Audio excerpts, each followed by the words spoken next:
우리 아이들 너무 공부에 시달리면서 그 쌓인 스트레스 때문에 어쩌지를 못해서 표출되는 것이 학교 폭력이고 아이들 자살이고 정말 몸살을 앓고 있습니다. 우리 아이들 이제 구해준다는 의미에서 아이들의 지식보다는 먼저 건강한 몸을 길러주고 그 위에다 바른 인성을 기르고 그 위에 지식이 들어가는 체인지로 이제는 체인지 할 때입니다. 그동안 주요 교과라 그래서 국영수, 사과 그것이 주요 교과라고 그랬는데 그거 누가 만든 겁니까? 왜 꼭 국영수, 사과만 중요합니까?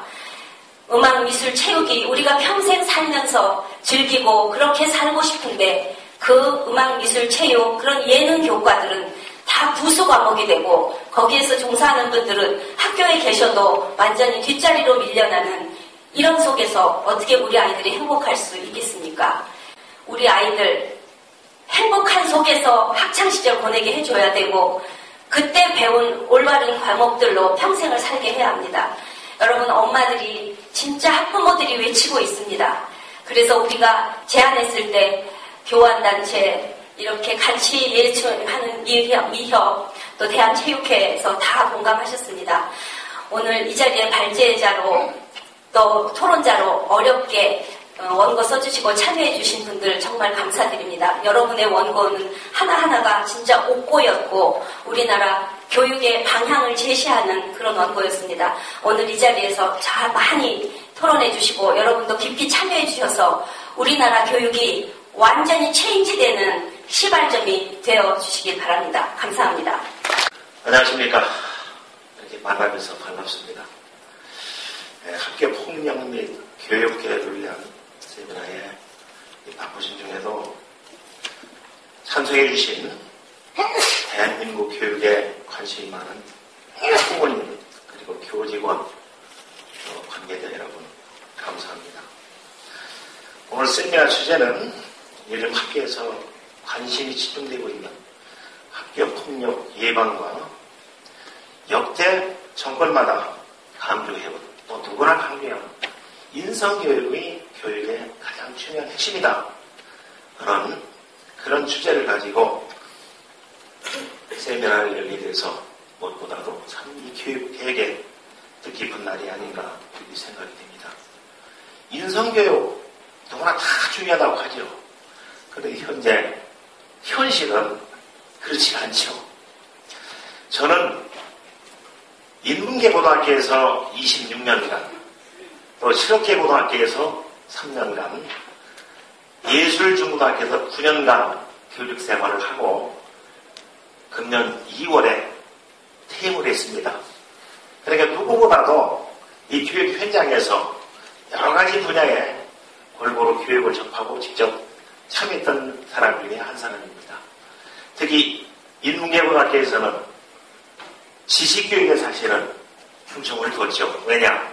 학부모나 학생들이 그저 대학을 가기 위해서는 어떻든 학교 성적이 좋아야 되니까 그 쪽에 중점을 뒀고 실업계는 또 다르죠. 그러다가 예술계 중고등학교에 가서 9년간 생활을 해보니까 이 예술계 예체능 교육이야말로 정말 학생들의 인성을 강조하는 정말 좋은 교육이다 하는 것을 느꼈습니다.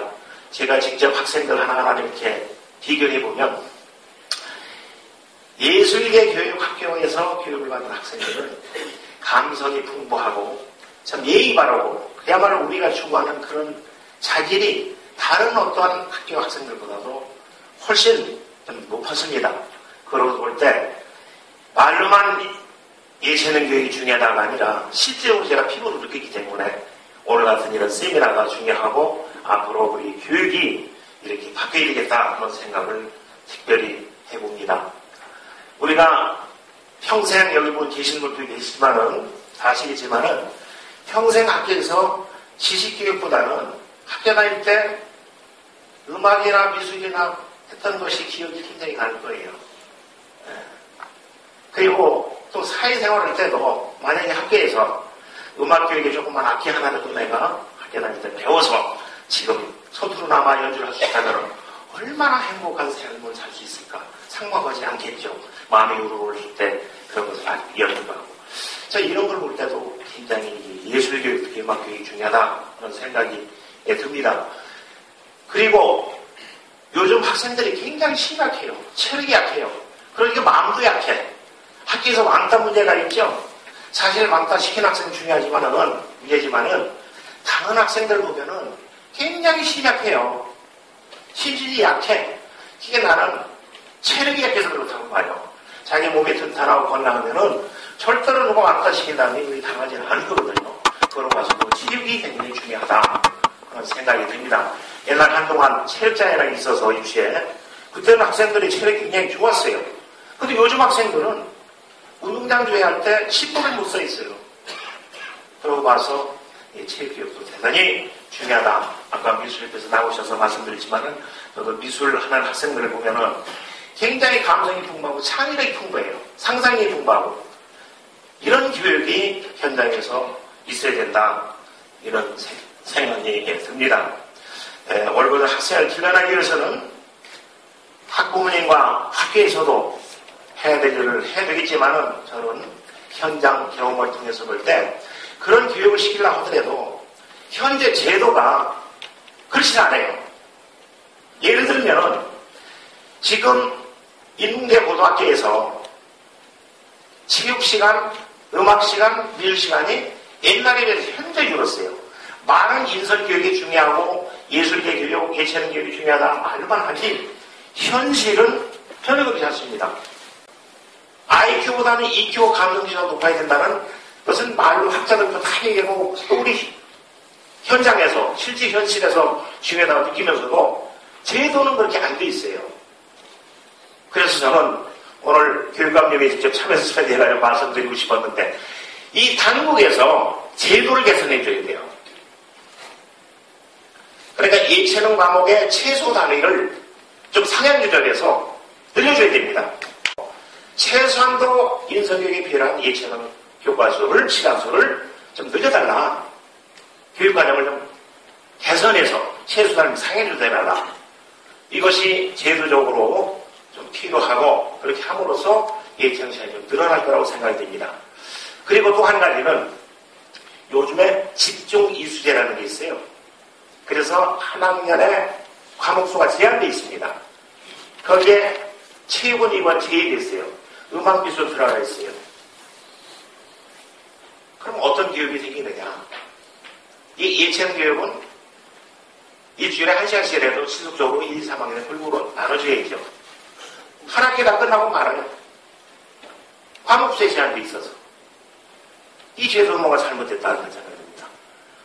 이 과목수 조정이라는 과목수를 줄이는 것은 학생들한테 교과 수업을 비중을 좀 줄여서 부담을 줄이자 하는 게 목적인데 사실 음악이나 미술체육은 부담이 없어요. 공부하는데. 그래서 저는 과감히 이 예체능 교육만이라도 이것은 그 집중 이수의 과목수에서 제해달라.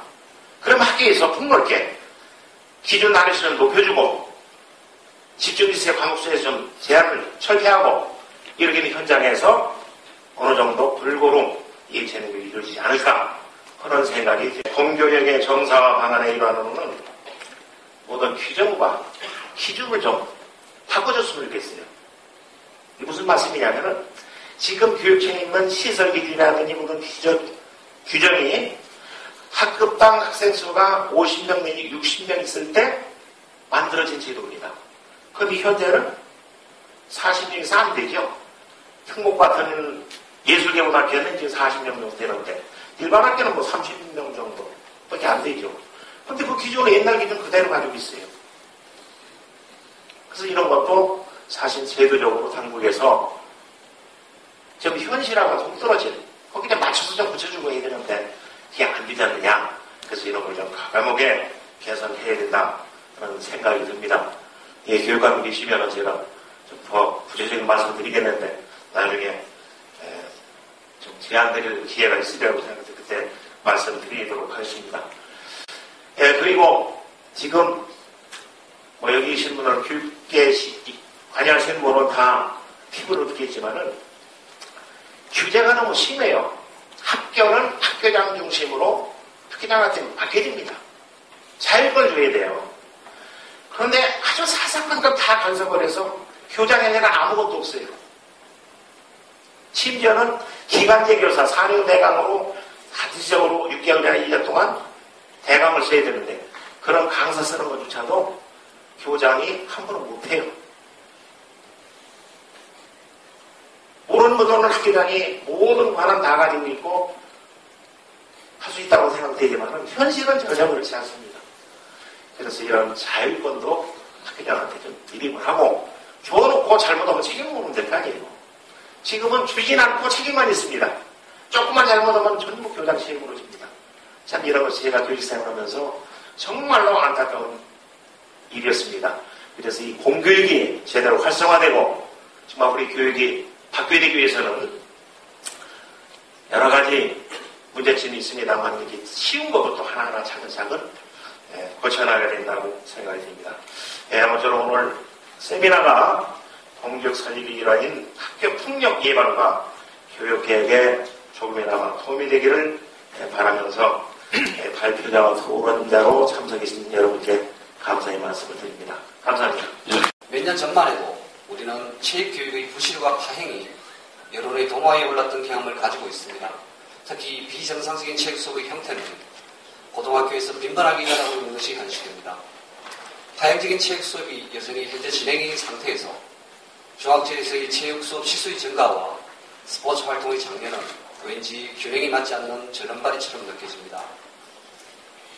이러한 불균형이 실현되지 않으면 체육교육과의 교육적 당위성과 목적 외역 등은 요원한 일입니다. 그렇다면 이런 현상의 근본적인 원인을 어디서 찾아야 할까요? 저는 우선 우리나라 교육의 이념에서 그 실마리를 찾고 싶습니다. 한 나라의 교육에 관한 기본 이념을 규정하는 것이 교육기본법일 것입니다. 그런데 우리나라의 교육기본법에서는 정신과 신체의 건강에 대한 규정이 일체에 보이지 않습니다. 우리나라 교육기본법에서 그 이념은 다음과 같이 규정되어 있습니다. 교육은 홍익인간의 이념 아래 모든 국민으로 하여금 인격을 도야하고 자주적 생활 능력과 민주시민으로서의 필요한 자질을 갖추게 함으로써 인간다운 삶을 영위하게 하고 민주국가의 발전과 인류 공영의 이상을 실현하는 데 이바지함을 목적으로 한다. 그런데 흥미로운 것은 일본의 교육기본법의 이념이 우리와 사뭇 다르다는 점입니다. 교육은 인격의 완성을 목표로 평화롭고 민주적인 국가 및 사회의 형성자로서 필요한 자질을 갖춘 심신이 모두 건강한 국민의 육성을 기대하고 행해져야 한다. 이것이 일본의 교육 이념입니다. 물론 우리나라 교육기본법에서 규정하고 있는 인격의 도야라는 추상적인 이념에서 실체활동의 가치를 유추해내지 못할 것도 없습니다만 심신이 모두 건강한 국민의 육성이라는 일본 교육기본법의 구체적인 제시와 비교해보면 신체에 대한 가치가 얼마나 부족한지를 알 수 있습니다. 이러한 사실은 실제 체육교육과의 실수에서도 그대로 드러납니다. 일본의 중학교의 경우 체육수업 시수는 모든 학년이 3단위로 고정되어 있습니다. 여기에 특별활동 시수까지 포함시키면 일주일에 많게는 4시간의 체육수업을 받고 있다는 계산이 나옵니다. 고등학교의 경우에도 마찬가지입니다. 3년간 7에서 8단위를 하도록 명시되어 있습니다. 여기에 보건의 2단위를 합하면 9에서 10단위의 체육수업을 받고 있는 셈입니다. 다시 말해 일주일에 적어도 3시간 이상이 체육수업에 할애되고 있습니다. 여기에 또 하나 충격적인 사실이 있습니다. 문부과학성이 실시한 중고등학생의 스포츠 활동에 관한 조사에 따르면 모든 조사 대상 학교의 운동부가 존재하고 중학교의 74%, 고등학교의 49%에 해당하는 학생이 운동부에 소속되어 있는 것으로 조사되었습니다. 더욱이 중학교의 83%, 고등학교의 84%의 운동부원이 운동부 활동에 만족한다는 통계 자료가 있습니다. 지난해 우리나라는 학교체육진흥법이라는 획기적인 법안을 마련하였습니다.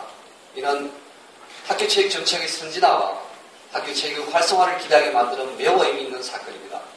그러나 공교롭게도 우리보다 한 해 앞선 2011년 일본은 스포츠 기본법을 제정하였습니다. 이 법의 전문에서 일본은 스포츠를 다음과 같이 규정하고 있습니다.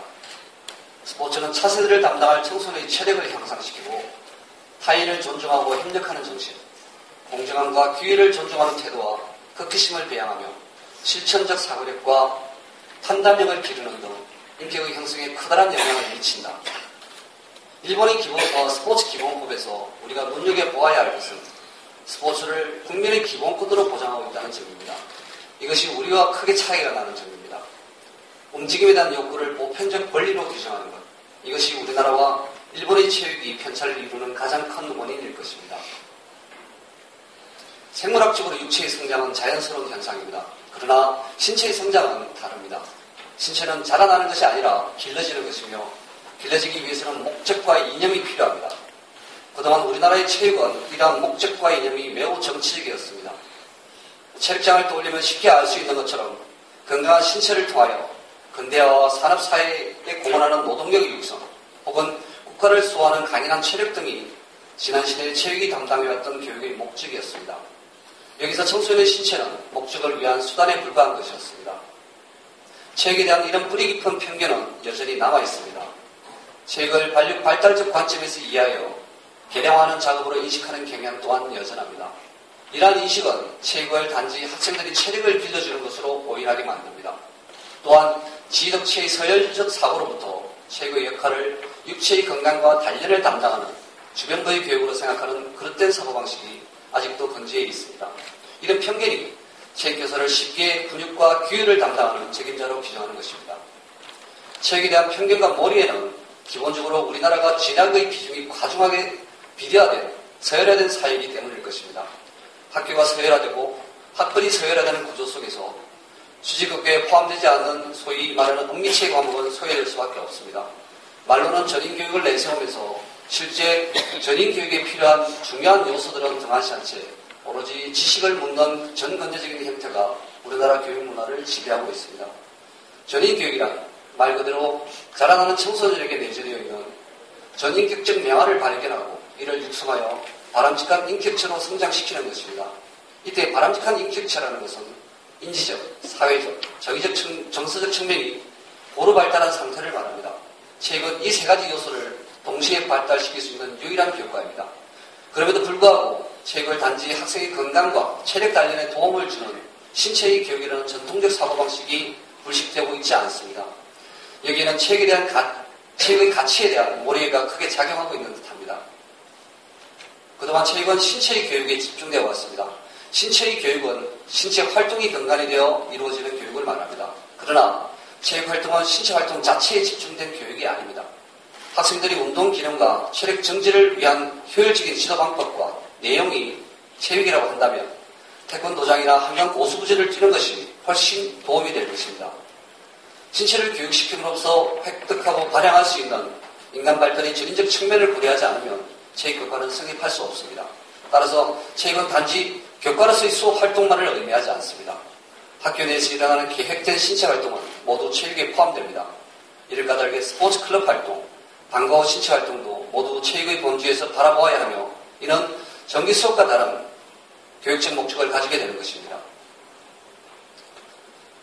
체육은 인간을 구성하는 몇 가지 요소들, 예를 들면 인지적, 정서적, 신체적, 정의적 부분을 개별적으로 파악하지 않고 이를 유기적으로 결합시켜 보다 완전한 인간을 길러내는 교육의 집약된 행태입니다. 혹자는 이런 설명을 지나친 과장이라고 할지 모릅니다. 그러나 최근에 이루어진 과학적 연구의 결과들은 결코 과장된 사실이 아니라는 것을 증명합니다. 인터넷 문화의 확산에 따른 개인 중독과 학습, 폭력, 두뇌 발달, 판단, 우울증 등의 운동이 탁월한 효과를 가진다는 생리학적, 심리학적 결과는 이제 보편적 상식이 되어 있습니다. 누구나 건강한 삶을 꿈꿉니다. 삶을 건강하면 평생 동안 지속되어야 할 시민의 권리입니다. 학교 체육은 성인의 건강과 활기찬 삶을 위한 바탕이 됩니다. 따라서 이 시기에 형성된 활동 양식과 운동에 대한 이미지는 성인의 생활 스타일을 결정하게 됩니다. 활기찬 운동 습관을 몸에 익힌 청소년과 그렇지 않은 청소년이 미루는 많은 차이가 있을 것입니다. 운동은 습관이며 이 습관이 곧 생활 스타일을 결정합니다. 학교 체육은 이러한 습관을 기르는 최적의 시간입니다. 학창 시절은 다시 돌아갈 수 없는 일회성을 가집니다. 그리고 학창 시절의 운동의 기억은 평생을 따라다니며 여가의 내용을 이룹니다. 체육은 그 기억의 알맹이인 것입니다. 그럼에도 불구하고 우리나라 청소년들은 OECD 국가들 중 유일하게 스포츠 활동의 공백기로 존재합니다. 스포츠 활동을 할 수 있는 기회 자체가 차단되어 있기 때문에 움직임에 대한 욕구를 스스로 해결해야 합니다. 저는 우리나라 청소년이 누리지 못하는 스포츠 활동의 공백의 내용을 세 가지로 요약할 수 있다고 생각합니다. 기회의 공백, 시설의 공백, 그리고 의지의 공백이 그것입니다. 기회의 공백이란 스포츠 활동에 참여할 수 있는 기회 자체가 주어지지 않는 것을 말합니다. 학교 운동부에 소속된 선수를 제외한 일반 학생들이 제도적으로 스포츠 활동에 참여할 수 있는 시간은 체육 수업이 전부이며 이것마저 다행적으로 운영되고 있습니다. 특히 고등학교의 체육 시수와 수업의 형태는 매우 위험한 수준에 도달해 있습니다. 시설의 공백은 말 그대로 스포츠 활동에 참여할 수 있는 시설이 움직임의 욕구를 충족시켜주지 못하는 현상을 말합니다. 스포츠 시설이 웬만큼 갖춰진 학교에서도 운동부에 의한 독점 때문에 일반 학생들이 공평하게 사용할 수 있는 권리는 박탈되어 있습니다. 그리고 의지의 공백이란 이러한 현실적 문제에 대한 국가 혹은 교육당국의 예산과 정책적 배려가 턱없이 부족한 행정적 문제를 말합니다. 그러나 이러한 제방 문제를 한꺼번에 해결할 수 있는 묘책은 없습니다. 왜냐하면 체육과 스포츠가 하나의 문화인 이상 단말마적 행정 혹은 정책적 단행에 의한 일거의 변화는 있을 수 없으며 시간을 축으로 생성과 변모를 거듭하는 유기체적 과정을 거쳐 그 구체적인 문화적 형태가 발현되기 때문입니다. 따라서 문제의 해결을 위해서는 장기적인 비전과 청소년의 신체활동 자체에 대한 철학적 안목을 필요로 합니다. 저는 여기서 몇 가지 제언으로 체육교육과의 활성화 방안을 대신하고자 합니다. 우선 진학을 위한 기초자료로 체육교육과 혹은 학교 내의 스포츠 활동의 위상이 높아져야 합니다. 몇 주 전 신문의 기사에서 새로 취임한 대한체육회장이 체육장의 부활을 임기 내에 이루고 싶다는 포부를 밝혔습니다. 그것이 반드시 체력적인 필요는 없지만 비슷한 위상의 회복은 있어야 합니다. 예컨대 건강하지 못한 신체를 부끄러움으로 인식하는 사회적 공감대는 형성되어야 합니다. 이런 밑그림을 바탕으로 학교 내의 스포츠 활동을 장려하고 이를 통해 얻어지는 효과를 계량화하여 진학에 반영하는 제도적 장치가 마련되어야 합니다. 스포츠 활동은 어느 교과에서도 얻을 수 없는 바람직한 인성적 요소를 가지고 있습니다. 리더십, 동료에 대한 배려, 규칙의 준수, 팀워크 등 실제 생활에서 요구되는 이러한 인성적 요소들은 교육적으로 결코 포기할 수 없는 내용들입니다. 프랑스의 소설가 까미는 인간의 도덕과 의무에 대해 내가 알고 있는 모든 것은 축구에서 배웠다 라고 말하였습니다. 그에게 축구는 신체활동 이상의 것이었습니다. 책이 모든 교육의 내용을 담아낼 수는 없습니다. 그런 생각은 오히려 독선적일 수 있습니다. 그러나 우리는 아직 책이 가진 교육적 효과를 제대로 가져본 적이 없습니다. 학원 스포츠를 타고 피곤한 얼굴로 늦은 기간을 서두른 아이에게 혹은 야간 자율학습을 마치고 오로지 수능 대박만을 꿈꾸는 아이들에게 운동 후에 샤워 시간을 돌려주는 것, 그래서 살아가는 일이 참 상쾌하고 즐겁다는 느낌을 갖는 기회 정도는 만들어 주어야 합니다. 교육이 전형교육의 시대라는 과제를 거부할 수 없는 이상 전형교육의 가장 효과적인 교육 수단인 체육활동은 전형교육의 요체가 되어야 합니다. 그런 날이 속히 오기를 기대하면서 발표를 마치겠습니다. 감사합니다. 네, 말씀 잘 들었습니다. 계속해서 서부중학교 박석순 선생님께서 음악은 삶을 풍요롭게 하는 모친이라는 주제로 말씀해 주시겠습니다. 중학교 음악으로 제안하여 말씀을 드리고자 합니다. 먼저 그 음악교육의 역사에 비추어본 음악교육의 당위성에 대한 내용입니다. 음악과 음악교육은 인간의 문화 속에서 발생하여 발전되어 왔습니다.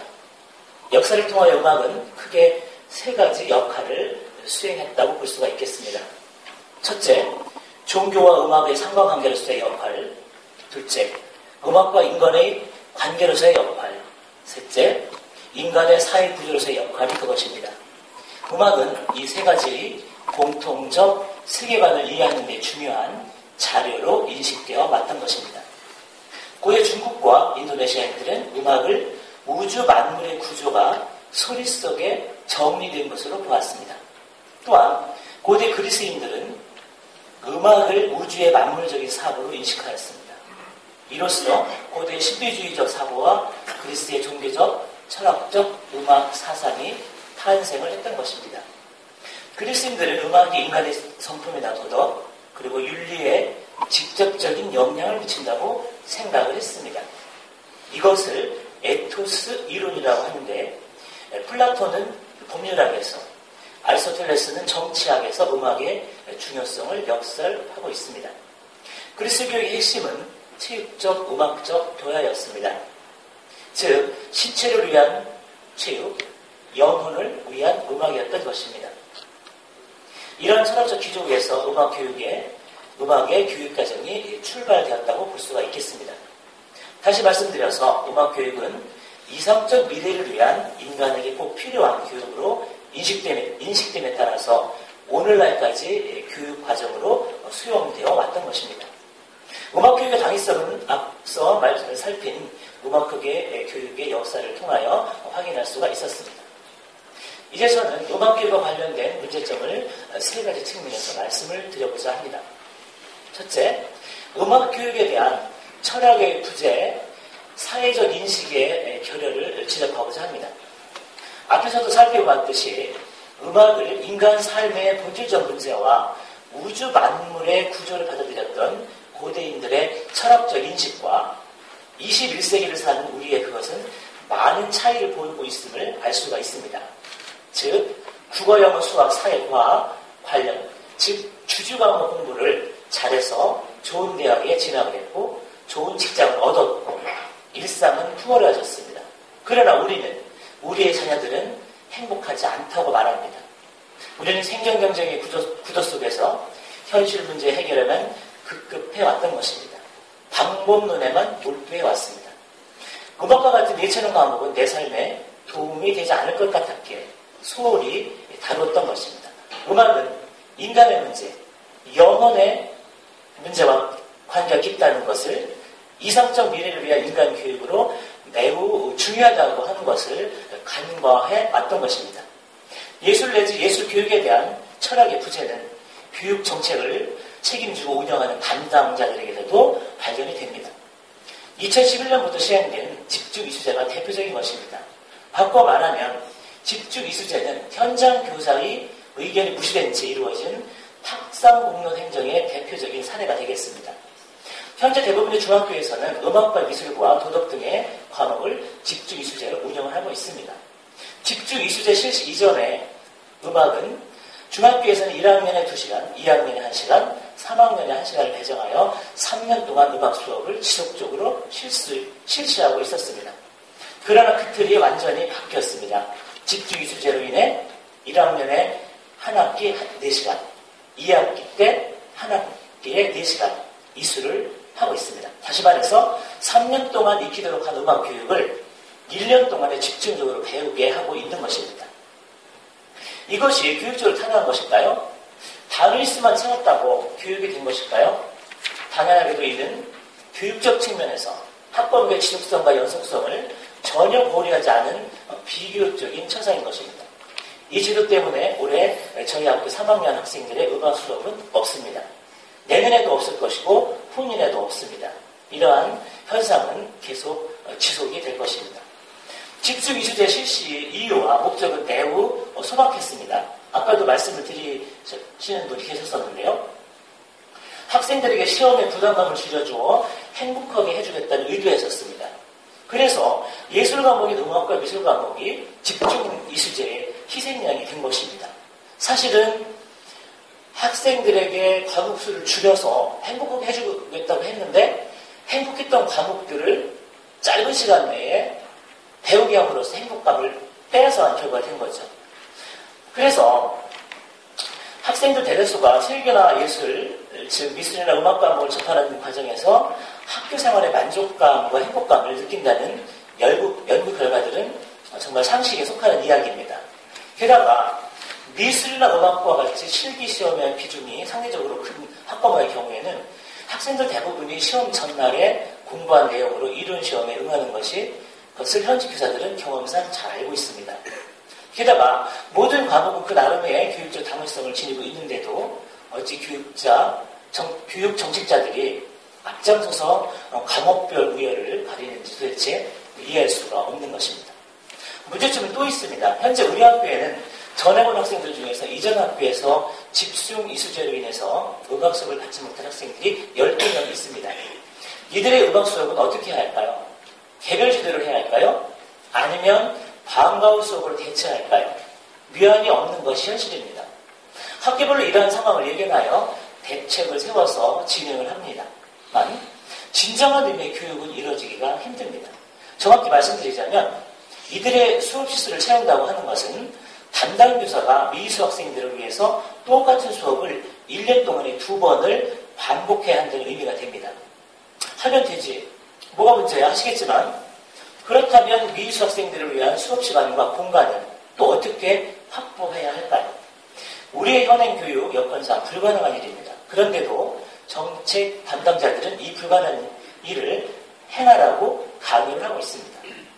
집중이수제 시행 전에 이런 문제점들은 충분히 전달됐음에도 불구하고 정책 담당자들은 이를 무시하였고 그 결과 오늘날 현장 교육을 책임지고 있는 교사들은 가진 부실에 더하여 또 하나의 부실에 불역에서 헤어나지 못하고 있는 것입니다. 집중이수제는 아직도 진행형이며 그로 인해 문제점은 교육 현장에서 속출할 것이 분명합니다. 최근의 집중이수제는 탁상공동체 행정에 더하여 예술교육에 대한 철학의 부재가 불러온 대표적인 사례라고 할 수 있겠습니다. 두 번째로 문제점입니다. 전공 관련 재교육 시스템의 부재를 언급할 수가 있겠습니다. 일반적으로 교사들은 임용 후에 일정 시간이 지나면 의무적으로 일정 교사 연수를 받게 되어 있습니다. 저는 1991년도에 일정 연수를 통하여 많은 것을 보고 깨달았습니다. 특히 일정 연수에서 서양음악이 전공인 제게 국악음악 연수는 잊을 수 없는 경험이었습니다. 지금은 고인이 되신 박동진 명창과 김오라 선생님의 판소리와 시주청에 관한 연수가 그것이었습니다. 그 후로 제 국악 수업은 이전과 비교하여 많은 변화가 있었습니다. 연수를 통하여 국악음악에 대한 저의 생각이 바뀌었던 것입니다. 교사의 전공 관련 재교육이 교육적 성과로 나타나게 된 것이죠. 그러나 22년이 지난 지금 전공에 관련하여 재교육 프로그램을 접해본 적은 없습니다. 다시 말씀을 드리자면 일정 연수 이후에 전공 관련 교사의 재교육은 철저하게 교사 개인에게만 맡겨져 있다는 것입니다.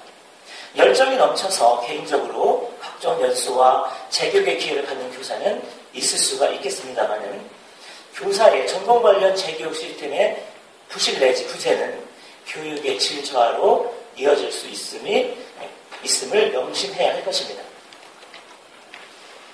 자, 이제 세 번째로 학생들이 단체로 참여하는 음악 행사의 실종 현상을 음악 교육의 문제점으로 지적하지 않을 수가 없습니다. 언제부터인가 학교에서 합창대회가 사라지고 있습니다. 맑고 맑은 노래 부르기 대회도 이제 추억이 되었고요. 교육청 주관의 학생 예능 경연대회도 서서히 없어지고 있는 추세입니다.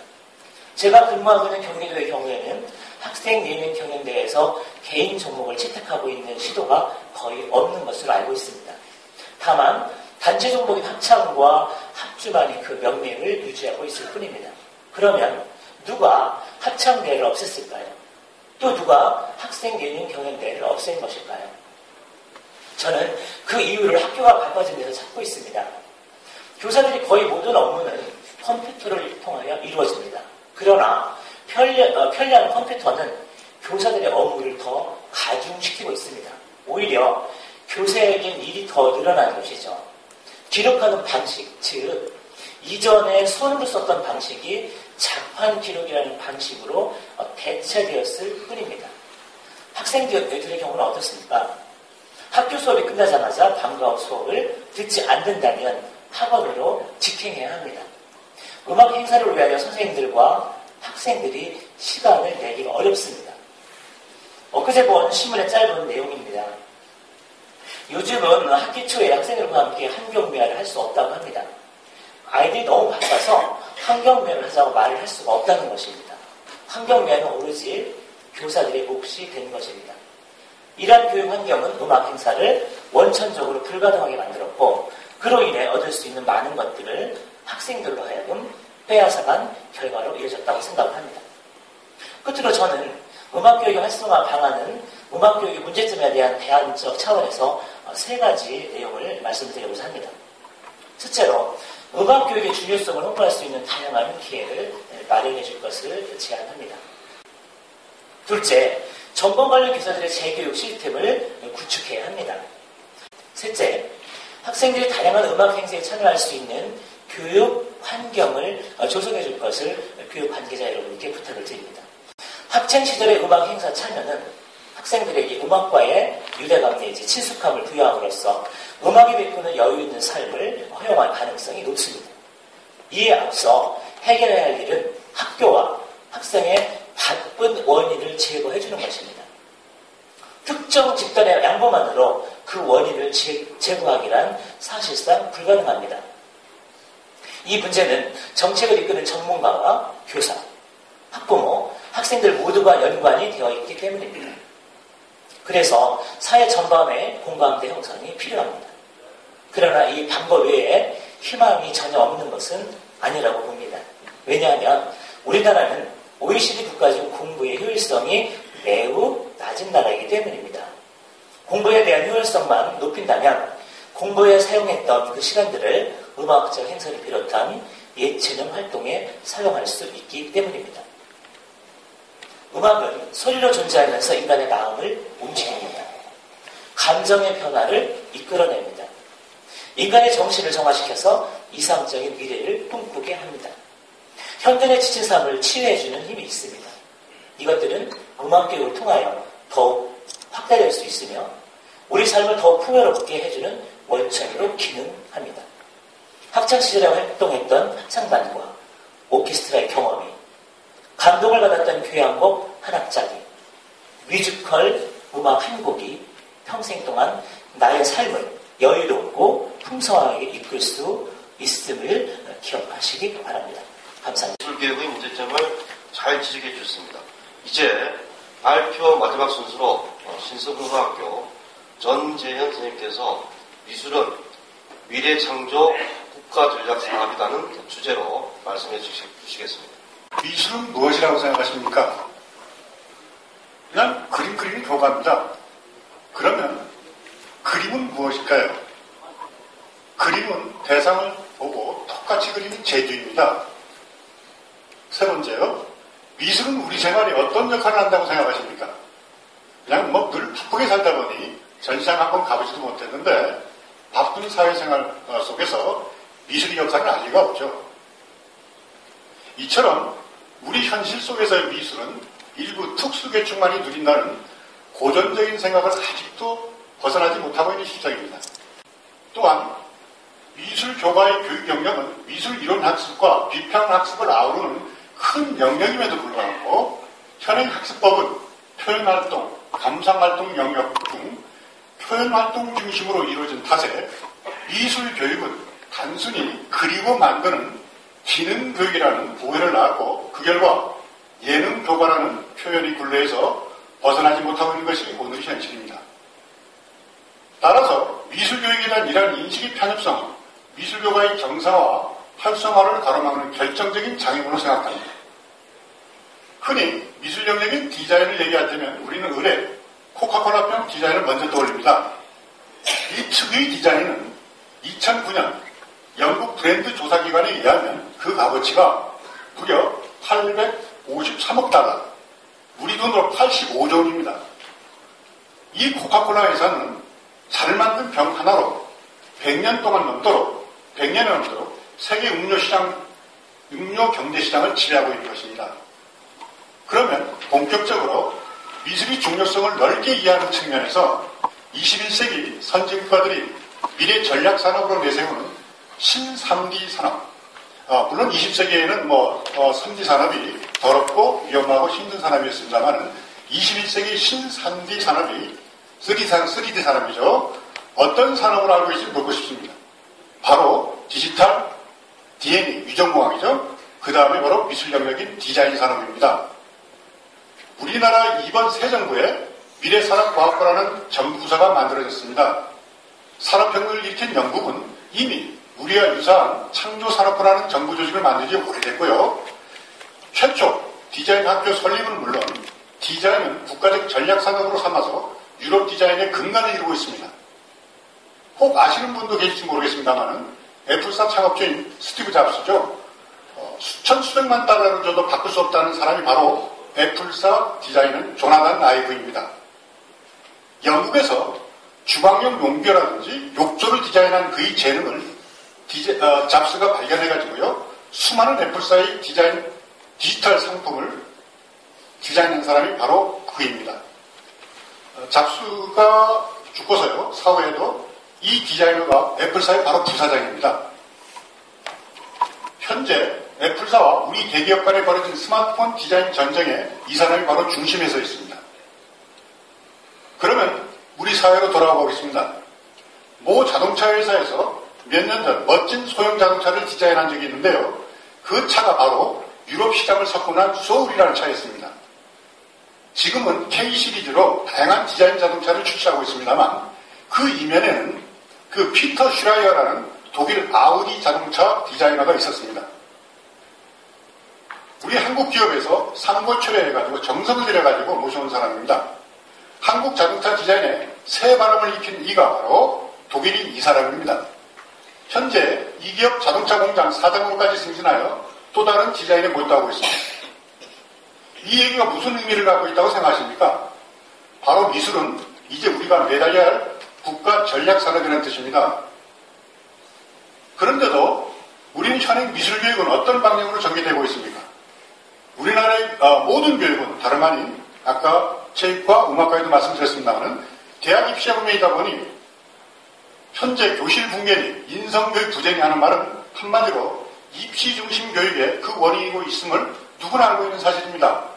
그런데도 불구하고 우리는 아직도 대학 수학능력시험이라는 고루한 틀 속에서 벗어나지 못하고 있습니다. 대학에 가서 공부할 수 있는 사람을 뽑는 시험, 말 그대로 수학능력시험이 실시 배경에는 대학에 진학하는 우리 학생들이 국어와 수학, 그리고 영어, 사회, 과학만 잘하면 대학에서 충분히 수학할 수 있다는 생각이 깔려 있는데요. 이게 시대 흐름과 동떨어진 참 재미있는 발상이라고 생각됩니다. 이처럼 우리 사회의 지식층 내지는 지도자, 심지어 교육자조차도 예술교과에 대한 편견이나 고정관념에서 벗어나지 못하고 있다는 것입니다. 이분들이 미적 감성을 일깨우는 미술교육에 대한 편견과 오해는 바로 우리 예술문화의 약화로 이어짐을 절실히 깨달아야 합니다. 소수가 이끌던 예술문화 시대는 끝났습니다. 바로 비주얼.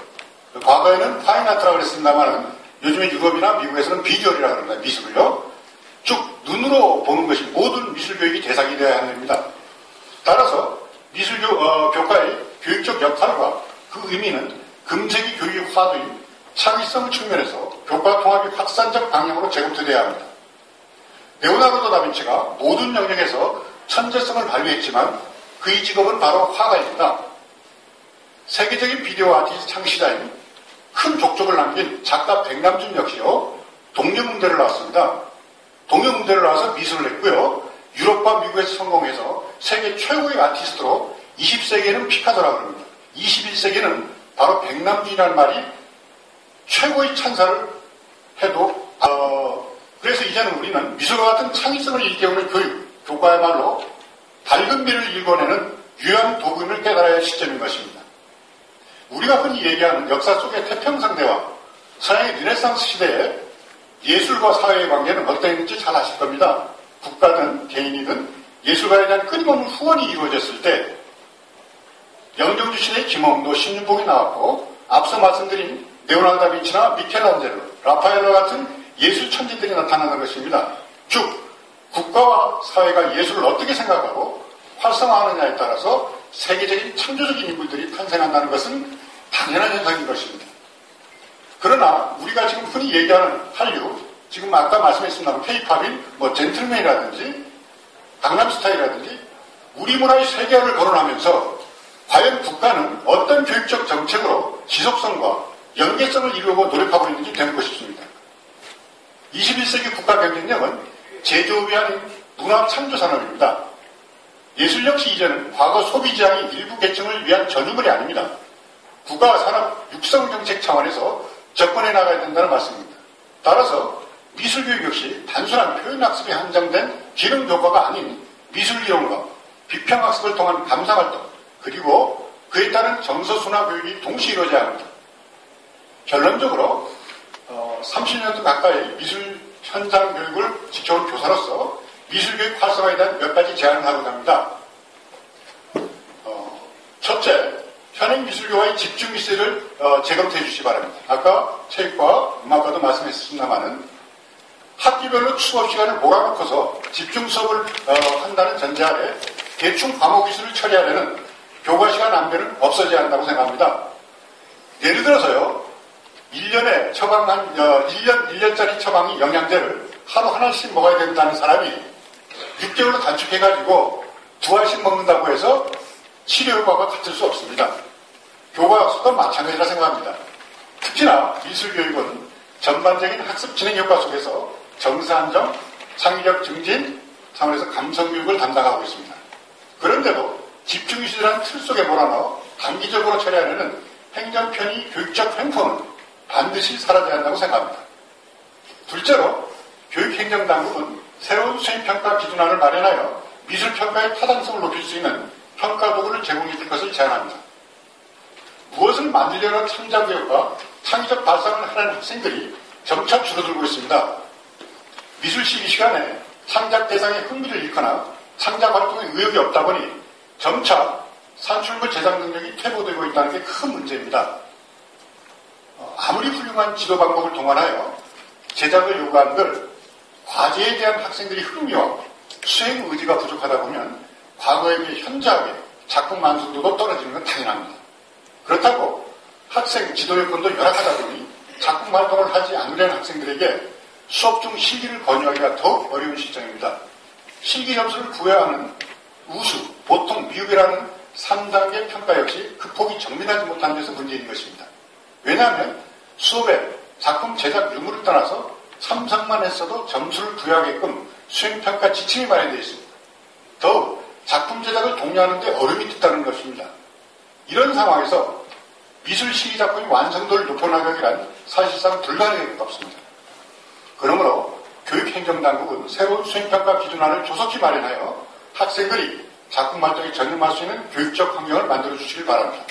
세 번째로 미술교과에 대한 재정적 지원을 요청합니다. 학교가 미술학습을 위한 학습활동 재료를 학교 예산에 편성하여 교육활동을 지원하고 있습니다만 중등학교의 미술표현활동 학습재료인 경우에 대부분 여기 학부모님도 계시겠습니다만 학생 개인이 구입하고 있는 형편입니다.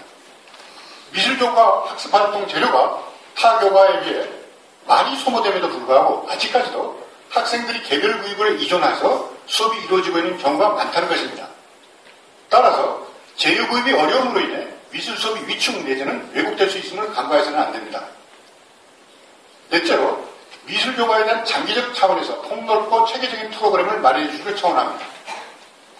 선진 유럽 국가 중에 예술의 나라 프랑스는 생각하는 손기술, 즉 예능 교육에서 벗어나 감상활동, 더 나아가 미래의 교양인으로서 많은 작품을 볼 수 있는 안목을 길러주기 위한 교육을 적극 전개하고 있습니다. 교육 프로그램 문화 확산 차원에서 미술관 체험 중심의 생생한 현장 교육 중심으로 진행되고 있다는 것입니다.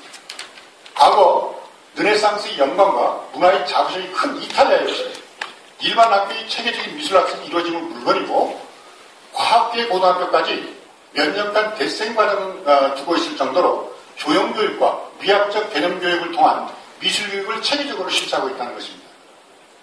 풍부한 문화유산을 이어받는 이탈리아인들은 다빈치 후손답게 주변 유럽 국가의 다양한 디자이너를 공부하는 기반을 미술교육 토대 속에서 마련하고 있는 것입니다. 돌이켜보면 우리 근대교육은 일본 교육에 기반을 두고 출발한 반면 현행교육은 미국식 교육의 영향을 많이 받았습니다. 이러한 사정으로 일본 교육과 미국 교육은 우리 교육 절반에 신구간 세대차를 양분하는 방식으로 영향을 끼쳤다 해도 무리는 아닐 것입니다. 하기만 하면 교사의 근엄성이 일본식 교육에 연호했다면 교사의 친절성은 미국식 교육에 뿌리를 두고 있다고 볼 수 있습니다. 21세기 사회 변화에 따른 요구 속에서 교육 역시 과거와 다른 많은 개혁을 요구하고 있습니다. 지금 우리 교육은 과거와 다른 수요자 중심 교육으로 전환되면서 과거하는 때보다도 큰 개혁을 요구하고 있습니다. 근엄성과 친절성이 상반된 교육 환경에서 현재 교육 담당자는 창의성 교육을 요구받고 있습니다. 행복한 학교 만들기에 가는데 근본적인 막연한 활성화가 아니라 바로 소통의 활로를 찾아나가는 데 있습니다. 근대교육을 시작한 지 100년이 넘어선 지금 과거 동양의 전통식 교육관 수준에서 미술교육을 여가 교육주무로 여기는 이들을 주변에서 흔히 볼 수 있습니다. 미술교육 활성화를 이들이 생각을 바꾸는 데서 그 출발점을 삼아야 합니다. 현재 세계는 점점 강력하고 다양한 창의력을 요구하고 있으며 창의력을 기반으로 하는 문화 콘텐츠 산업이 현대 산업을 이끌어 나가는 사회 속에서 우리는 살고 있습니다.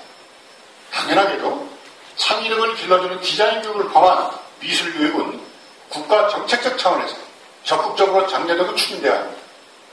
거듭 말씀드립니다만 미술을 포함한 예술교육의 활성화는 단지 생각만 머물러 있는 것이 아니라 지금 이처럼 그 구체적인 계기가 지속적으로 마련될 때 폭넓은 사회적 공감대를 기반으로 반드시 성취될 수 있을 것이라 확신합니다. 감사합니다. 확충 및 여건 조성은 우선적으로 실시되어야 합니다. 셋, 예술과 체육교과의 집중 이수제 실시를 적극적으로 재검토해 주십시오. 넷, 예술과 체육교과에 대한 학생 차원의 폭넓고 체계적인 프로그램과 교사 차원의 재교육 시스템을 마련해 주십시오. 제가 이렇게 한번 요약해봤습니다. 이어서 첫 번째 발표와 관련해서 영천고등학교 문경구 선생님께서 질의를 해주시겠습니다. 저는 개인적으로 중학교 학생들이 갑자기 학교 폭력 가해자로 등장한 이유는 여기 뭐 여성 선생님들도 계시니까 말하기 어렵다 생각들다면은 지금 우리나라 초등학교 교사 10명 중에 7.5%가 여성입니다. 그리고 우리나라 여성들은 굉장히 수준 높은 선생님들입니다. 학교에서 3% 안에 못 되면은 감히 교대나 사분대학 가기 힘듭니다. 그만큼 우수한 선생님들인데 과연 그 선생님들이 체육활동을 잘 했느냐 얘기죠. 뭐 보지 않아도 우리가 예측할 수 있는 문제인데 지금 정부에서는 이 남녀 교사의 비를 좀 이렇게 균형 있게 맞출 수 있는 부분이 필요하다고 생각합니다. 예를 들어서 10명의 선생님이 필요하면 5명은 남선생들끼리 경쟁하고 또 5명은 여성들이 경쟁해서 뽑는 것도 좋은 방법이 아닌가를 생각해보는 거죠. 이 점에 대해서 김정일 선생님 어떻게 생각하십니까? 체육과 관련해서 말씀을 드린다면 그 여교사의 비율과 학생들의 신체 활동의 저하가 물론 상관관계가 있습니다. 여선생들은 밖에 나가서 활동하는 것들을 싫어하고 그리고 실제로 가르칠 능력이 부족한 경우가 많습니다. 나가도 그냥 피부나 시키는 경우가 많단 말이죠. 저는 그게 여교사의 비율이 높기 때문에 그렇다기보다 초등학교 체육에 대한 어떤 전문적인 지식, 그 전문화에 대해서 아직 눈을 뜨고 있지 못하다는 생각을 가지고 있습니다. 그러니까 여교사의 비율을 남교사와 같이 5대5로 하자라는 것들이 현실적인 대안이 저는 될 수가 없다고 보고요. 차라리 초등학교 체육을 전문적으로 하는 전문 인력들을 많이 양성을 해서 그 사람들을 일선 초등학교에 보내는 것이 훨씬 더 현실적인 방안이 아닐까라는 생각을 합니다. 이상입니다.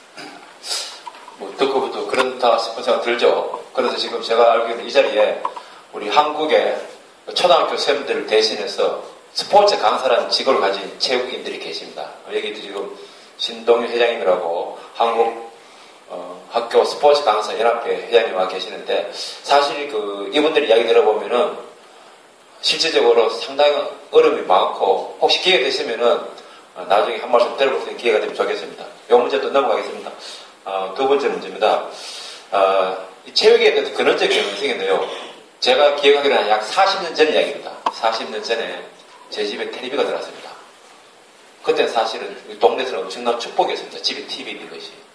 요즘은 집에 텔레비 없는 게 큰 축복입니다. 아시죠? 엄마들 텔레비 켜놔놓고 만나 아이야야야 하지 마시고 독서하는 습관 때문에 참 좋겠습니다. TV에 들어왔을 때 그 당시에 제가 이름을 기억 못하겠는데 한일전 건투 영어로 복싱입니다. 건투가 있었는데 우리 집 할머니가 계셨어요. 제 한테는 외할머니입니다. 외할머니가 한사코 여로 아십니까 혹시? 여로를 보셔야 됩니다. 그래서 제가 막 잽싸게 귀여운 손자라는 힘으로 채널을 돌렸습니다. 건투가 막 시작됐어요. 할머니도 싫어했지만 버렸습니다. 누가 가느냐. 저는 이렇게 얘기했습니다. 할매 문제 아시죠? 할매 흰기 우리 끼고 파란기 일본 놈이 되겠지만은 할머니 입에서 바로 이렇게 나왔습니다. 그래 저놈 좀 패라 하다 보니까 결국 우리나라 선수가 6캔강 KO를 이겼습니다. 코피 많이 흘리면서. 그 할머니 보시면서 이런 말씀이 있습니다. 아이고, 얼마나 속이 시원하다. 즉, 할머니 갖고 있던 압박감을 복싱으로 통해서 대신한 거죠. 할머니가 언제 일본 사람의 큰 장승들을 팰 수 있습니까? 스포츠에 가져온 힘이 이겁니다. 인간이 갖고 있는 폭력적인 그 대신해줄 수 있는 역할을 스포츠가 해야 되는데 지금 우리 한국의 학생들은 아까 김생이 말씀하신 것처럼 잘 못하고 있는 사실이에요. 학교에서도 그렇고 밖에서도 그렇고 여러 가지 문제 때문에 못하고 있는 사실인데 저는 이 부분에 대해서 김정일 선생님 말씀에 동감하면서 제 남들은 이런 얘기를 해보고 싶습니다. 여러 가지 해결책이 이제 준비되어야 되는데 사실 제일 중요한 거는 학교 선생님들 여기까지 중요합니다. 뭐 밖에서 아무리 많이 해도 직접 당사자 저도 학생들하고 그런 관계가 없으면 좀 곤할 것입니다. 여기서 말하는 관계는 신뢰입니다. 신뢰. 학교 폭력으로 자기 아들이 죽어갈 때 저는 그 어머니를 좀 탓하고 싶어요. 아들을 공부하는 기계를 보는지 내가 진짜로 중하게 그 큰 고통을 감수하고 난 자식인지 눈빛 보면 모릅니까? 우리 몸이 천냥이면 눈이 900냥입니다. 눈 보면은 제가 힘든지 안 힘든지 모르면 엄마 자리 내놔야 됩니다. 저는 그렇게 생각합니다. 저는 학교 폭력 예방 연수 교육할 때 선생님들 그 얘기합니다. 학생들 눈빛 보고 흰 거하고 검은 거만 보면은 막 학교 그만둬 있어. 목구멍이 포도청이라서 애들 참 별난데 내 목구멍이 포도청이라서 이런 분들은 빨리 교직을 떠나야 됩니다. 저 교직을 생각합니다. 제 앞에도 교직이 있는데 집사람 교육 나면은 그만둘 때 됐다 이제 이렇게 해요. 그런데 한 62세까지 요즘 그렇게 사회적으로 인정받으면서 고연봉으로 있는 직업이 흔치 않습니다. 그래서 이 문제들이 저는 좀 해결되면 좋겠다는 생각을 해봅니다. 그 다음 문제는 제가 토론자하고 발표자하고 헷갈리거든요. 죄송합니다. 국영수 사과 이야기 들죠. 국영수 사과 아시죠? 좀 꺼내 이야기 드립니다. 국영수 사과해라. 이제 사과해야 됩니다. 왜냐면요. 우리 지금 애들한테 너무 많은 시간을 국어, 영어, 수학, 사회, 과학 시간에 분배합니다. 그래서 저는 학교 현장에 있으면서 그 말을 못하는 이유는 뭔지 압니까? 바로 돈 때문에 그렇습니다. 혹시 여기 국어, 영어, 수학생 계시면은 좀 섭섭할지 모르겠지만은 선생님들이 가져가는 수당이 약 본봉 합쳐서 한 억대에 가까워집니다. 선생님들이. 여기에 선생님들이 서로 그러니까 니 하나이까지 니 하나이 저는 안 하고 있잖아요. 하나 이야기하면 좀 그렇습니다. 괜히 돈 때문에 그런가 애가 남자가 쪽팔리잖아요. 돈 때문에 그런 거를. 그래서 막 말고 말아버립니다. 이게 현실적으로 학생들에게 엄청난 부담도 되고 선생님들한테도 엄청난 부담이 됩니다. 학교 폭력은 선생님들이 눈빛 보고 저놈이 뭔 생각하고 있는지 정도는 판단할 수 있는 행정의 여유도 있을 필요합니다. 요즘은 학교 가면은 학교 압니다. 동사무소입니다. 왜? 아들 급식비 면제시키는 거, 뭐 면제시키는 거, 그거 조산이라고 야단입니다. 학교에서도 요거 우리 선생님들이 할 수 있는 일이 아니기 때문에 여기 관계자께서 좀 참고해주면 좋겠습니다. 마지막으로 제가 교육부장님 계셨으면 이 말 꼭 해주고 싶었는데요. 본인 임기 내에 한국의 교육을 변화시키고 뭐 결과를 낸다. 이거 욕심내면 큰일 납니다. 참고로 2000년대에 우리나라 교육부 장관이 10년 사이에 18명이 바뀌었습니다. 그러니까 임기가 8개월입니다. 8개월.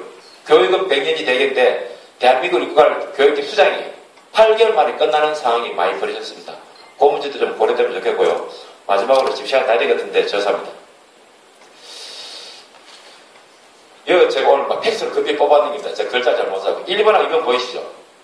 1번이 학력이고 2번도 학력입니다. 1번은 뭐냐면은 내가 배워서 뭔가 힘을 가질 때입니다.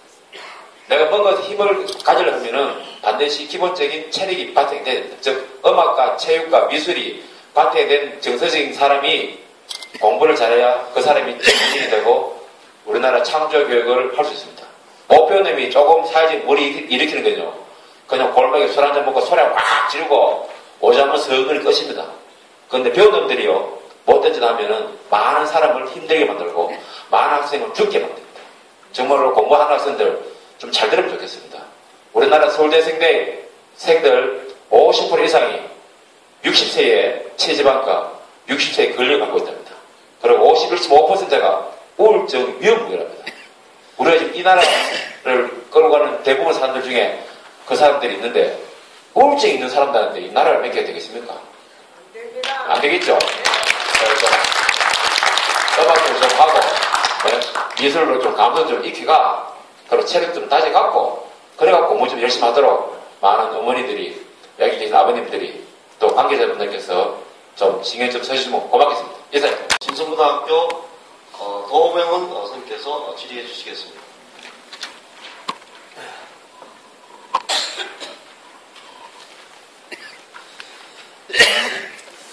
예, 방금 소개받은 도병훈입니다. 사실 저희 이 자리에 오늘 제가 발제자로 나온 게 아니고 이제 토론자, 질의자로 나왔기 때문에 사실 좀 제가 드릴 말씀이 제한되는데요.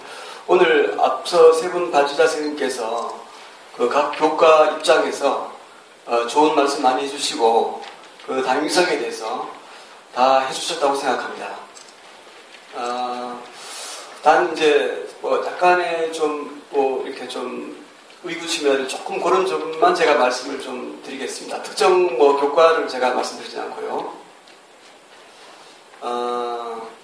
이 주최 측에서 주관하는 이 측에서 이제 지덕체 교육에서 체인지로 이렇게 하셨다고 그랬는데 저는 정말 공감을 합니다.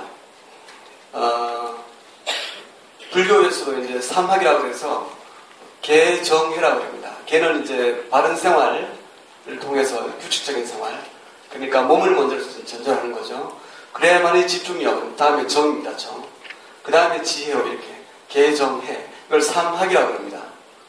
그래서 정회 쌍수란 말도 여기서 나왔습니다. 그래서 교육이 지덕체에서 체덕지로 바뀌어야 된다는 건 공감하고요.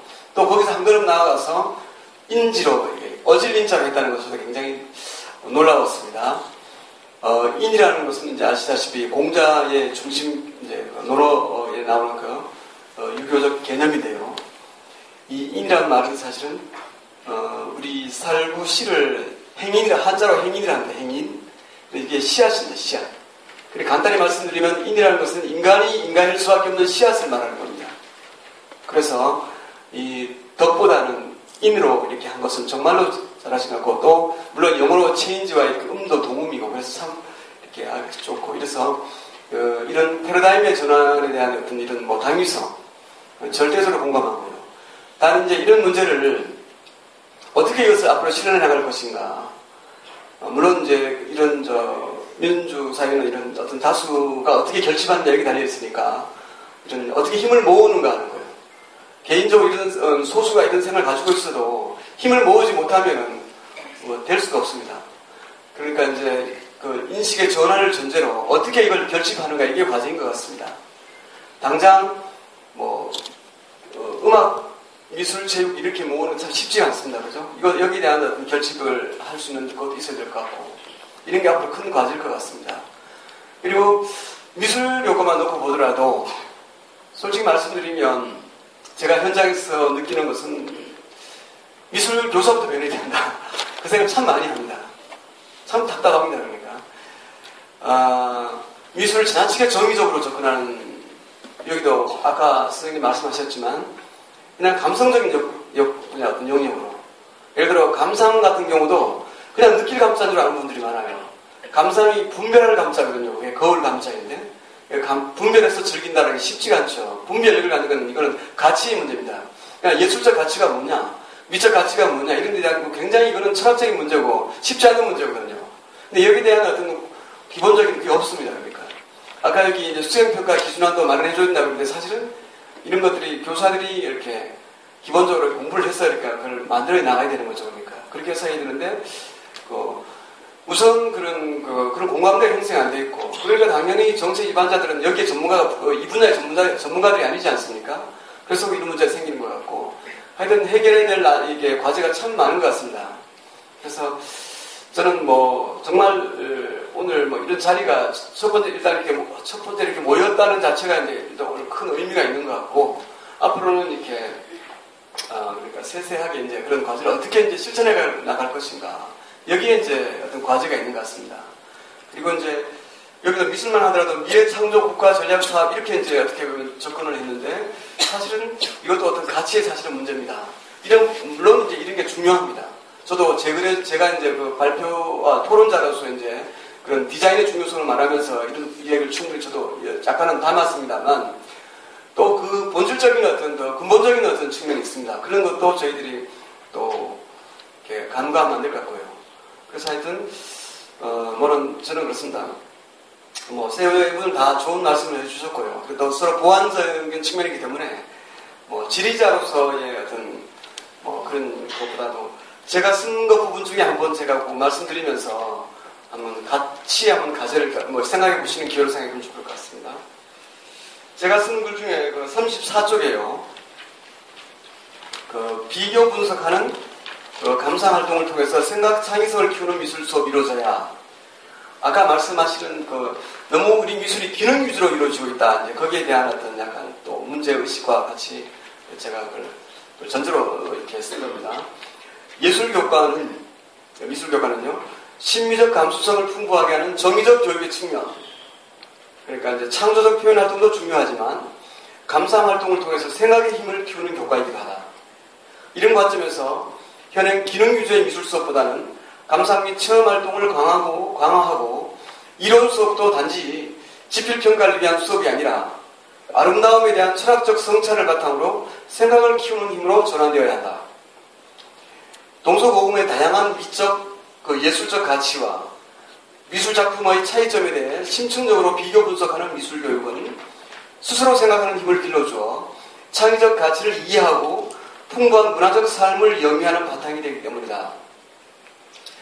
2013년도 연세대학교 논술 평가가요. 그러니까 인공미와 자연미의 차이, 그러니까 거기 어떤 가치를 묻는, 그러니까 아름다움이란 무엇일까? 거기에 대한 문제가 나왔었습니다. 그러니까 원석과 다이아몬드의 원석과 다 가공된 다이아몬드, 그리고 제시문 가는 이제 인공미를 이제 부정하는 그런 내용. 그러니까 이런 이제 추세고요. 그리고 지금 평가도 지금 올해부터 경기도 같은 경우는 서술형, 논술형 평가가 예체 교과도 20% 이상 하게 되어 있습니다. 이런 평가는 수업을 전제로 하고 있는 겁니다. 그러니까 수업도 바뀌어야만이 평가도 이렇게 바뀌어줄 수가 있죠. 근데 이런 역량이 과연 미술생이 있는가 말이죠. 이런 것을 우리가 생각해 보셔야 될 것 같고요.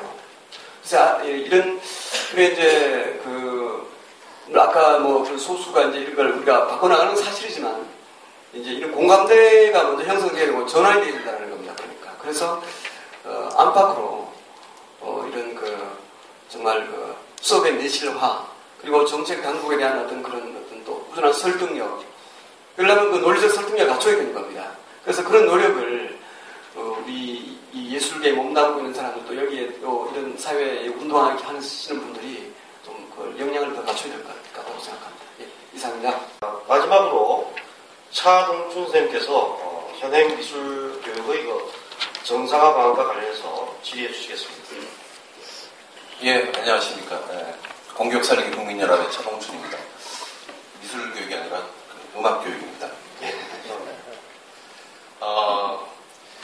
음악 교육 우리 박성순 선생님께서 발표해 주신 게 좀 시간적으로 좀 거리가 떨어져서 간략하게 너무 과도하게 단순화시키지 않느냐라고 하는 그런 이제 문제도 있지만 좀 살짝 요약을 해서 좀 먼저 브리핑을 해드리고 제 말씀드리도록 하겠습니다. 일단 음악 교육이 왜 중요한가라고 하는 취지에서 우리 박성순 선생님께서 역사적인 중요성 그리고 또 철학적 중요성을 강조해 주셨고, 그 다음에 이제 우리 음악 교사들의 이제 전문성 관련된 문제, 재교육이 초임교사로 와서 10년이 지나게 되면 이제 2급 정교사 자격증을 받기 위한 이제 소위 우리 일정 교육이라고 하는데 그 이후에는 이제 아무런 전문성 신장을 위한 교육이 없다라고 하는 점, 그런 점을 또 지적을 해주셨고, 마지막으로 우리 음악 교육과 관련해서 학교에서 벌어지는 집단 음악 교육, 음악 활동들 이런 것들이 이제 점점 위축되어가는 이런 이제 문제점을 지적해 주셨습니다. 대안으로 좀 더 우리 사회 저변의 음악 교육의 중요성에 대해서 과거 저희가 음악 교육을 받았던 그때처럼 것만이라도 좀 더 중요성을 강조하는 이런 이제 홍보 필요하고, 그 다음에 일정 교육 이후로라도 매 5년 아니면 뭐 주기적으로 그런 재교육을 통해서 우리 음악 교사들이 정말 그 전문성을 지속적으로 신장할 수 있는 그런 방향으로 계획이 필요하다. 그리고 이제 집단적인 그 학교 음악 활동을 제고하기 위해서 공교육의 효율성을 좀 더 높이는 이런 이제 내용이 필요하다. 이렇게 정리를 해주셨습니다. 뭐 토론자이긴 하지만 이게 굉장히 학술적인 이런 그 세미나가 아니기 때문에 충분히 좋은 말씀 해주셨고, 앞으로 우리가 어떤 방향으로 가야 될지에 대해서 정말 비록 지면의 한계 때문에 부분적이긴 하지만 바람직한 방향이라고 저는 생각을 했고, 다만 제가 몇 가지만 좀 더 붙였으면 하는 그런 내용이 있어서 말씀을 좀 드리겠습니다. 일단 우리가 지덕체, 우리 오늘 주제는 체인지입니다만은 굉장히 언어가 주는 어떤 순서, 그죠? 우리는 지덕체라고 하지만 사실은 그게 위계화되어 있다고 생각합니다. 그러니까 지가 먼저이고, 그 다음에 덕이고, 그 다음에 이제 마지막이 체다. 이렇게 저희는 인식해 왔습니다. 이걸 다시 이제 그걸 뒤집어서 체가 우선 되고, 그 다음에 인, 그 다음에 지, 이렇게 한번 우리 교육과정을 바꿔보자라고 하는 취지가 오늘 세미나의 핵심적인 내용입니다. 사실 역사적으로 조금 우리가 살펴볼 필요가 있는데요. 사실 전 세계 공교육의 시작이 독일의 프러시아 지방이라고 합니다. 거기에 대개 18세기 초중반 아마 시작이 되는데요. 그러니까 최초로 국가의 입장에서 학교를 만들어서 미래의 시민이 될 우리 아이들을 공식적인 교육과정으로 지도하게 되는 때가 이제 18세기 초중반이라고 합니다. 아마 시기적으로 보면 그게 중세사회에서 근대 시민사회로 넘어가게 되는 그 이제 일종의 결절점이 되는 지점이고요. 그 프러시아 교육이 전 세계로 이제 퍼져나가게 됩니다. 그게 미국이 20세기 초입니다. 공교육의 시작이. 매사추세츠주의 호네스맨이라고 하는 교육부 장관이 프러시아로 직접 가서 1년 동안 체험을 하고 만들어 놓은 게 미국의 공교육입니다. 지금 우리가 경험하고 있는. 유럽의 18세기 이후로 유럽의 이제 지리적으로 가깝기 때문에 프랑스니 그죠? 영국이니 이런 나라들이 이제 그 공교육의 모델들을 배워오죠. 그거를 배워간 것이 일본의 공교육입니다. 제가 왜 이런 말씀을 드리는 거냐면, 사실은 우리 지금 공교육 시스템에서 차용하고 있는 교육과정의 체제가 독일의 철학자 칸트의 영향을 받은 바가 크다는 겁니다. 이렇게 얘기를 하죠. 지식을 크게 이제 세 가지로 구분을 합니다. 하나를 순수 이성이라고 하고요. 대개 우리 교과로 보면 수학, 과학 교과들입니다. 두 번째가 이제 실천 이성이라고 하는 교과들이죠. 언어, 사회, 윤리 교과들입니다. 그리고 말년에 칸트가 쓰는 책이 판단력 비판이라고 하는 책이 있습니다. 그 책에서 하는 이야기가 뭐냐면 바로 미적 가치에 대한, 방금 우리 도병훈 선생님 말씀하신 것처럼 어떤 감상력, 그 아름다움이 도대체 뭐냐, 우리가 인간으로서 무엇이 아름답고 무엇이 아름답지 않느냐라고 하는 그런 판단을 해주게 되는 그런 이제 그 감각, 그런 가치, 이런 것들이 이제 중요하다. 그래서 크게 이제 아마 그 순서인 것일지도 모르겠습니다. 일단 우리 소위 말해서 순수 이성 교과들, 수학, 과학 교과가 중요하다. 그 다음에 실천 이성 교과들, 사회, 언어, 윤리 교과가 중요하다. 그 나머지 판단력은 말년했었기 때문에 비교적 받아들이는 그 중요도가 떨어지지 않나, 이런 이제 우리가 추측도 해보게 되는데, 칸트는 이렇게 얘기합니다. 순수 이성 교과들은, 그러니까 다시 말하면 수학, 과학 교과들은 우리 인간이나 자연을 둘러싸고 있는 어떤 법칙의 세계를 탐구하는 교과죠. 좀 더 쉽게 얘기하면 모든 그 만물의 어떤 법칙이 뭐냐, 도대체 이렇게 질서하고 있는 이 내용이 그 원리가 뭐냐라고 하는 것을 탐구하죠. 그래서 항상 어떤 규정된, 통제된 그 안에서의 어떤 그 운용 이런 것들을 발견하고자 하는 노력에 관련된 학문들이고요. 실천이성 교과들, 사회윤리 언어 교과들은 우리가 사회를 구성해 살고 있는 우리 개인들, 인간들이 비록 그 사회에 살고 있지만 어떻게 우리가 조금 더 자유롭게 인간의 존재로서 우리가 인간의 주체로서 존재할 수 있을 것인가라고 하는 굉장히 그 자유와 관련된 그런 그 지식들을 탐구하는 이런 이제 학문의 성격이 있다는 거죠. 그러니까 하나는 계속 법칙이라고 하는 규제라고 하는 그런 그 측면이 있는 것이고 하나는 자꾸 그 규제로부터 벗어나려고 하는 그러니까 서로 상반될 수 있는 그런 지식의 특성이 있습니다. 그런데 이걸 그냥 이 두 가지만 하면 조절 능력이 없다는 거죠. 이거를 균형을 맞추지 못한다는 겁니다. 이거를 조화롭게 만들어낼 수 있는 능력을 갖추지 못한다는 겁니다. 이거를 해줄 수 있는 우리 그 이성의 영역이 바로 음악, 미술, 체육의 그런 그 우리 몸에 대한 감수성, 소리에 대한 감수성, 그리고 우리 시각에 대한 그런 그 감수성 이런 것들을 판단할 수 있는 능력, 소위 그 감상이라고 하는 것, 능력을 길러줌으로 인해서 그 순수 이성과 실천 이성을 조화롭게 만들어 낸다는 거죠. 그래서 사실은 주지주의, 그죠?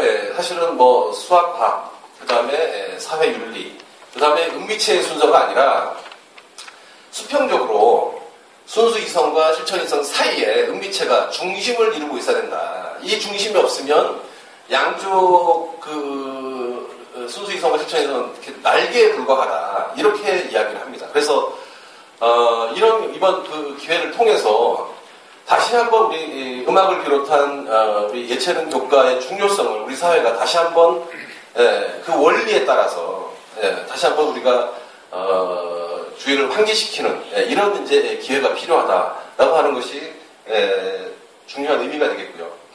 또 한 가지는 이제 문제는 시대입니다. 사실은 그 국산사자 은미체라고 이렇게 우리가 지금 얘기를 했던 그 과거 시대가 어떤 시대냐. 여러분들 잘 아시다시피 먹고 사는 문제가 중요했던 시기입니다. 그리고 우리 사회 민주화라고 하는 것이 굉장히 중요했던 그런 시기입니다. 그러다 보니까 그 국산사자 은미체라고 하는 서열화, 유계화가 이루어졌던 게 사실이고요. 근데 지금 21세기를 대표적으로 우리가 지식정보화 사회라고 합니다. 이 지식정보화 사회에서 중요하다고 이야기되는 지식의 내용이 뭐냐? 바로 비판적 사고력, 문제 해결력, 창의적 사고, 미적 창조력, 그리고 소통 능력 이런 것들이 가장 핵심적인 그 지식이 돼야 된다. 이런 것들이 우리 공식 교육 과정을 통해서 아이들에게 가르쳐져야 우리 사회에 미래가 있다. 이렇게 이야기하는 시대가 왔습니다. 이제는 정말 그 근대화, 우리 조국의 근대화를 위해서 물론 국산사자 은미체가 정말 크게 기여했다는 거 인정합니다. 이제 떠나보내야 합니다. 이제 그 국산사자 은미체 그 교육과정 시스템과 작별을 하고 그동안 수고하셨습니다. 하지만 우리 내일로 나가야 합니다. 은미체 국산사자가 되는 그런 교육과정 다시 한번 강조할 필요가 있을 것 같습니다. 집중이수제 꼼수, 저는 꼼수라고 생각합니다. 체육교과, 음악교과, 미술교과를 분산해 있던 거를 한꺼번에 몰아서 그러면 수학도 그렇게 하는 게 어떨까요? 일주일에 7시간이라고 하면 하루 수학의 날로 그냥 다 해서 하루 영어의 날로 아주 몰아서 그러면 아주 편리할 것 같습니다. 아예 그러면 3년치를 한 학기 아주 몰아서 이번 학기는 수학학기, 이번 학기는 영어학기. 제가 지금 불가능한 얘기 하는 거 맞죠? 맞습니다. 정말 꼼수라고 생각하고요. 다시 한번 그 교과목 간의 중요성을 제고해서 균형을 맞추는 작업, 그리고 1, 2, 3학년 우리 초등학교, 중학교, 고등학교 골고루 우리 균형 있는 교육 과정이 필요하다라고 하는 말씀. 미국의 사례를 들었었습니다. 실제로 미국의 명문 학교들, 그러니까 초등학교 이후에 중학교, 고등학교, 대학교는 이제 소위 이제 사립 명문들이 굉장히 많이 있습니다. 저희 대한민국의 우리 국민들도 정말 능력이 된다면 보내고 싶어하는 학교들이 참 많습니다. 그 학교 들어가려면 성적 좋아서 못 들어갑니다. 반드시 은미체 능력을 보여줘야 됩니다. 심지어 많은 학교들이 우리 아이들이나 부모들이 이제 학교 들어가고 싶으니까 이제 인터뷰를 하면서 또는 지원서 작성하면서 거짓말을 한다고 합니다. 음악을 바이올린을 할 줄 안 되는 둥, 피아노를 어디까지 쳤다는 둥, 오케스트라고 했다는 둥. 그러니까 이제 그쪽 학교들에서 아예 동영상을 찍어서 보내라고 한답니다. 직접 연주하는 거. 과연 이 학생이 우리 학교 와서 우리 학교 오케스트라의 단원으로서 정말 음악 활동 또는 미술 활동, 체육 활동 선수로서 정말 잘 할 수 있을지 없는지 그걸 보고 판단하겠다는 겁니다.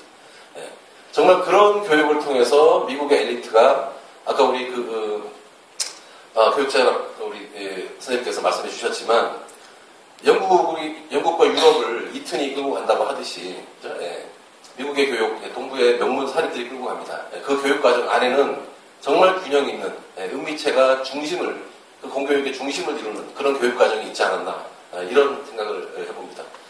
다시 한번 발표자 감사드립니다. 고맙습니다.